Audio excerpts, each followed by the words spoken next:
ఒకరేమో MLA, మరొకరేమో party జిల్లా అధ్యక్షుడిగా ఉన్న మాజీ ఎమ్మెల్యే. ఒకే పార్టీ, ఒకే నియోజకవర్గం. కానీ ఆ ఇద్దరు నేతలు మాత్రం స్వపక్షంలోనే విపక్షం. ఎన్నికల టైం నుంచే ఎడమొహం పెడమొహంగా ఉంటున్నారా నేతలు? ఇంతకీ ఎవరా నేతలు? ఆ ఇద్దరి మధ్య అసలేంటి పంచాయతీ?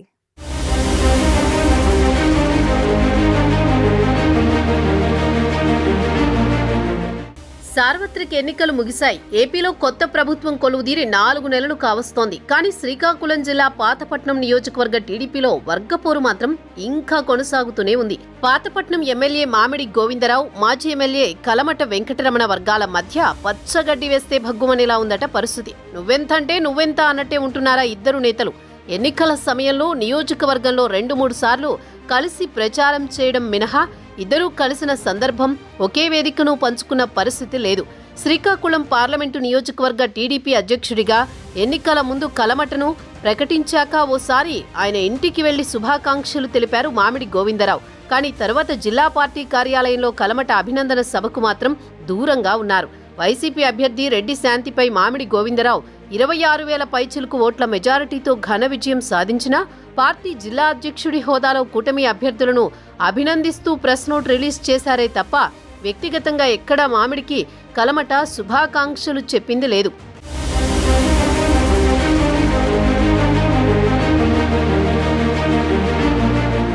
కూటమి ప్రభుత్వం అధికారంలోకి వచ్చినా పాతపట్నం నేతల మధ్య సయోధ్య కుదరడం లేదు. ఎన్టీఆర్ భరోసా కింద ఎమ్మెల్యే హోదాలో పాతపట్నం నియోజకవర్గ పరిధిలో మామిడి గోవిందరావు లబ్ధిదారులకు పింఛను పంపిణీ చేస్తే కలమట తన సొంత నియోజకవర్గం పాతపట్నం కాకుండా పార్టీ జిల్లా అధ్యక్షుడి హోదాలో పొరుగునున్న నర్సన్నపేట, పలాస నియోజకవర్గాల్లో పెన్షన్ల పంపిణీలో పాల్గొన్నారు. నర్సన్నపేట ఎమ్మెల్యే బగ్గు లక్ష్మణరావు, పలాస ఎమ్మెల్యే గౌతు శిరీషతో కలిసి లబ్ధిదారులకు పెన్షన్లు పంపిణీ చేశారు కలమట. వాస్తవానికి కలమట మామిడి మధ్య పంచాయతీ ఇప్పటిది కాదు. పాతపట్నం టీడీపీ టికెట్పై ఇద్దరి మధ్య మొదలైన వర్గపోరు జీడిపాకంలా ఇంకా సాగుతూనే ఉంది. శ్రీకాకుళం జిల్లాలో మొదట్నుంచి టీడీపీకి పెద్ద దిక్కుగా ఉంది కలమట కుటుంబం. కలమట వెంకటరమణ తండ్రి మోహనరావు 5 సార్లు ఎమ్మెల్యేగా గెలిచారు. జిల్లాలో సీనియర్ అయినా ఆయనకు ఎప్పుడూ మంత్రి పదవి వరించలేదు.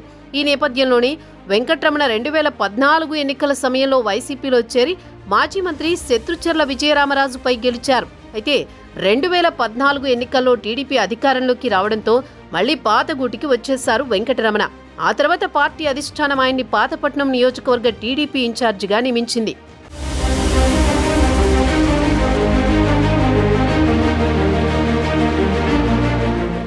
రెండు 2024 ఎన్నికల్లో పాతపట్నం టీడీపీ టికెట్ తనదే అనుకున్న తరుణంలో మామిడి గోవిందరావు తెరపైకొచ్చారు. ఎన్నికలకు 3 ఏళ్ల ముందు నుంచే కలమటకు పోటీగా కార్యక్రమాలు చేస్తూ ప్రజల్లోకి వెళ్లారు గోవిందరావు.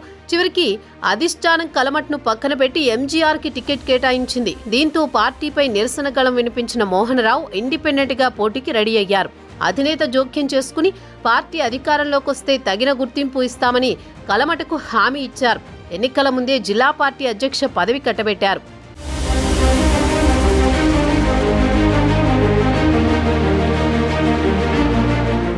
ఎన్నికల్లో శ్రీకాకుళం జిల్లాలో కూటమి అభ్యర్థుల ఘన విజయం సాధించిన పాతపట్నం నేతల మధ్య పంచాయతీ అలాగే ఉంది. మామిడి గోవిందరావు, కలమట వెంకటరమణ మధ్య ఆధిపత్య పోరుతో నియోజకవర్గంలో క్యాడర్ కొంత గందరగోళానికి గురవుతోంది. పార్టీ అధిష్టానం నియోజకవర్గంపై దృష్టి పెట్టి పరిస్థితిని చక్కదిద్దితే బాగుండునన్న ఆలోచనలో ఉన్నారు పాతపట్నం తమ్ముళ్లు.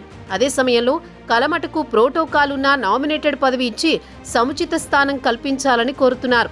అధిష్టానం ఆ దిశగా దృష్టి పెడితే తప్ప పాతపట్నం పంచాయతీకో పరిష్కారం దొరికేలా కనిపించడం లేదు.